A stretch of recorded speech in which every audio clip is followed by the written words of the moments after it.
Today I fucked up by not opening a gift from a stranger from the internet. Back in 2021 I had received a package from a man I met on Reddit, We had been chatting back and forth inconsistently and at times would do little exchanges since we couldn't see each other. He'd pick out candles and send them to me. I'd bake cookies and send them to him. Stuff like that. I honestly do not even remember the impetus for him to send this package. Maybe college graduation? Anyway, I get this ginormous infrared sauna blanket on my doorstep and I'm easily overwhelmed and I have ADHD. Let's just say this whole box got shoved in a closet somewhere after I had barely opened it just to confirm that there was, in fact, something resembling a sauna blanket in its original packaging, so I didn't sound stupid when I said thank you. Of course I texted him expressing my gratitude, like, oh my goodness, that is so thoughtful. Yes, I use it all the time now, it's basically a self-care go-to. All the shit you would say to someone who got you a gift you don't use and have not opened. It got left in its box for over 2 years, and now, here I am, opening the box all the way for the first time to see if it still works because now I do infrared sauna sweats at studios. Figured this could finally have a use case. Well, not only did I discover a note in the box I hadn't seen before, I also discovered another box. This man had also sent me a really nice vibrator and today I fucked up on several counts realizing I had not opened this box sooner. 1. The sauna blanket itself and also just being grateful and polite too. The high-quality vibrator I've been missing from my life for 2 years. 3. The fucking note confirming what a catch this guy was and eventually losing contact with someone that was able to assess my needs so well. Too long did not read. Currently looking for the man on Reddit that put together this remarkable care package 2 years ago that I'm now learning had a note and a top-tier vibrator in it, not just a sauna blanket. Photo proof. This feels like a missed opportunity. This poor dude has spent years wondering if the reason you never mentioned the vibrator and lost touch was cause you were creeped out or loved it so much you didn't have time for them anymore. Cold sweat smile. I'm just so hoping for others to arrive that have also received this care package. 4. I use it all the time now. I'm just glad there wasn't a kitten in the box. There's a joke here about fucking yourself, but I can't quite come to it.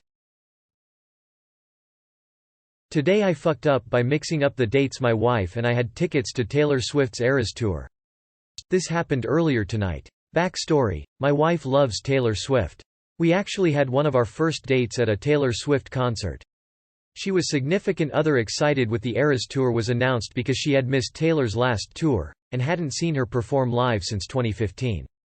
And #X200B. We were fortunate enough to get into the verified fan pre-sale because I've purchased many of Taylor's albums on vinyl for my wife as gifts. As some of you may have heard, the per-sale was a shit show and we did not successfully get tickets, looking for tonight 7/29. We again were fortunate to get a second chance at purchasing tickets due to TM trying to save face. This time around TM didn't allow you to choose specific tickets, just the price range you were comfortable with, and they would choose the seats for you within a day or so. We successfully got tickets this time. She was so pumped. And #X200B. We have been talking about it for weeks. She spent the previous day getting her outfit decided. We got a babysitter, my brother. I got someone to cover me at work. We drove an hour, got there an hour early, paid $60 for parking, walked 3/4 of a mile to get to the stadium, waited in lines, got through security, get the tickets out. They don't scan. Try to sort out why. Discover there for yesterday. Fuick. Tried talking to several staff about our predicament, my fuck up, to no avail. Of course, they're completely sold out. Only option would have been to buy $1,000 per piece tickets off of the secondary market. Message TM. Sorry, you're fuck up. So now she won't talk to me, understandably, I'm in the doghouse. No idea how I'm ever getting out. Pray for me. And #X200B. Too long did not read. Thought I purchased Taylor Swift concert tickets for tonight but found out when trying to get into the venue they were purchased for yesterday's show. How or why did neither of you check the tickets beforehand to confirm the date? Also, do they still email out reminders along the way to increase the hype before the concert? Maybe I'm weird for checking my tickets, any ticket that's dated for any event or travel, just to double check, but I feel like this definitely could have been prevented. How TF do you spend several hundreds if not thousands of dollars on tickets and you can't even get the date correct? Usually TM sends you reminder messages leading up to your event date. Didn't that tip you off? Did she not see the tickets herself at any point? Why is messing up the date only on you? Yeah, you're sleeping on the couch for the next 13 years, bud. Today I fucked up by going through girlfriend's phone. Pretty sure my long-term live-in girlfriend, who we share a baby with, is cheating on me with her ex. We have been fighting recently, and while her ex was in town, she asked me to leave the house, right before she put our baby down for a nap. I had a feeling she was cheating on me, but didn't know what to do, so I left the house. A couple days later, I went through her phone so I could know the truth. The day she asked me to leave, had 0 texts to her ex. But it did say the day, with nothing underneath, meaning she texted him that day but deleted the texts. But the day before she asked me to leave, she texted her ex and forgot to delete them. The text read, "My name is gone. Baby's name is asleep. WYA? Which means where ya at?" I took her out for coffee, and confronted her about it in the car. She said she told him that I was gone and baby was asleep, to let him know that she couldn't leave the house. And he needed to come over to pick up soccer equipment for the son they share. That happened 6 months ago when we were struggling super hard financially. Now 6 months later, after a lot of hard work in sales, I'm in the best financial position I have ever been in. And she swears nothing happened and she wants to be with me forever. I have a suspicion that she's been cheating on me for years and I just blindly trusted her. And now that I don't blindly trust her, we get in fights about once a week. Mainly fighting about her cheating, and things I overlooked when I trusted her. For example, why does she have bruises on her knees after I get home from a business trip? Why is the chandelier that's just over the end of our bed broken while I was gone on a different business trip? Too long did not read. Today I fucked up by going through GF's phone and finding out she is updating her ex on when I'm gone from the house and when our baby is asleep. There are 3 things needed for a healthy relationship: love, trust, and respect. If you don't have all 3, you're doomed to a broken marriage, or partnership. I wish you the best.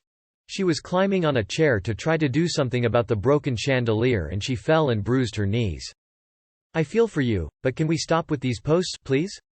Finding out about your significant other's infidelity isn't a fuck up. Go post in r/relationship_advice. Dude, she's cheating on you and using you to support herself and her other kids. She's using you an ATM. Why are you still there? For your kid? Because I promise you your kid is worse off with you two together, because they will absorb all this toxicity and it will hurt them in the long run. Kids are watching and learning from everything we do. Leave her. Figure out a co-parenting situation and find a good loyal woman who deserves you and live your best life. Get out there, my guy. Get out with your dignity. Today I fucked up by being too horny on my birthday. This literally just happened, right after I turned 20. I was just having a birthday joint when someone added me on Snap. So I check and expect a bot, but then it actually responded like a human, not immediately offering their links or whatever. So we start chatting a little, and after her reveal of as a stripper it turned sexual and we send some pics back and forth. After a few pics they're now sending my own pics back, with screens of my Instagram saying they'll send it to everyone if I don't pay $5,000. The pics don't have my full face, but anyone who knows me will probably recognize me anyways. I tried to stall by lying, saying I have no money and I'm homeless and addicted, and to please not make it any worse. They didn't seem to care and then send a screen of them having sent it to a friend of mine. I just responded I can't pay, so they might as well. From then on I've stopped opening the messages and I'm just hoping they'll get bored of ruining my life, after realizing they're not getting money. It's late at night now, so I won't find out who saw it till tomorrow. Too long did not read. Got extorted on my birthday after stupidly sending nudes to a stranger. Update. ! I opened the messages, screen recorded everything just in case and blocked them. He sends 6 screenshots of having sent the photos to people I follow. Luckily only one of them I know enough to care. I messaged that person and they said they hadn't gotten anything, and I also haven't heard from anyone else so far. I think they lost interest after realizing I'm not paying and deleted the pictures they already sent so that they won't get reported for it like some commenters here said. So I think nothing really happened, except me learning a big OL lesson. Sorry buddy. Just own it. We all born naked. Anyone who matters won't hold it against you, dude. Don't stress it too much. I'm sorry you're dealing with this shit. Damn, you fucked up. Don't ever follow the links, it's always a scam. It's always a bot or a dude or women or Andrew Tate. Bonk. Happy 20th birthday.